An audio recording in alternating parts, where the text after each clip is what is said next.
യഥാർത്ഥത്തിൽ പ്രാർത്ഥന ഫലവത്തായി തീരുന്നത് എപ്പോഴാണ്?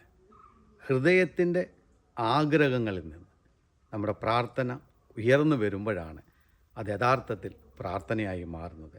അതായത് ഹൃദയത്തിൻ്റെ യഥാർത്ഥ ആഗ്രഹമാണ് പ്രാർത്ഥന.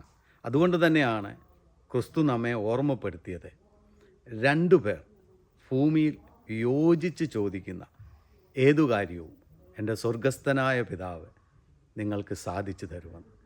2 or 3 പേർ എൻ്റെ നാമത്തിൽ എവിടെ കൂടുന്നു അവരുടെ മധ്യത്തിൽ ഞാൻ ഉണ്ടായിരിക്കുമെന്ന് നമ്മെ ഓർമ്മപ്പെടുത്തുന്നു. 2 or 3 പേർ ഹൃദയത്തിൽ ആഗ്രഹിച്ച് ഒരു കാര്യം, യോജിച്ച് ഒരു കാര്യം, ഹൃദയങ്ങൾ ഒന്നിച്ച് ഒരു കാര്യം ദൈവത്തോട് ചോദിച്ചാൽ ആ ആഗ്രഹം ദൈവം സാധിച്ചു തരും. ഹൃദയത്തിൽ ആഗ്രഹമുണ്ടായിരിക്കണം. തീഷ്ണതയോടെ, ആഗ്രഹത്തോടെ, അടിയുറച്ച ഹൃദയത്തിൽ നിന്നുള്ള വിശ്വാസത്തോടെ നാം പ്രാർത്ഥിക്കുമ്പോഴാണ് അത് യഥാർത്ഥ പ്രാർത്ഥനയായി മാറുന്നത്.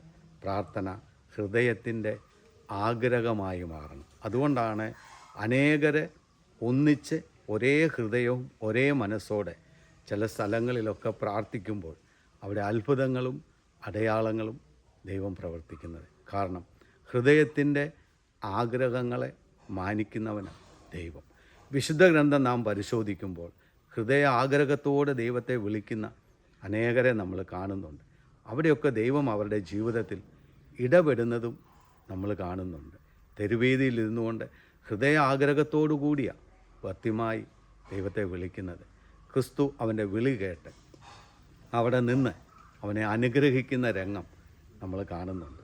സ്നേഹമുള്ളവരെ, യഥാർത്ഥ പ്രാർത്ഥന എന്ന് പറയുന്നത് ഹൃദയത്തിൻ്റെ ആഗ്രഹമാണ്.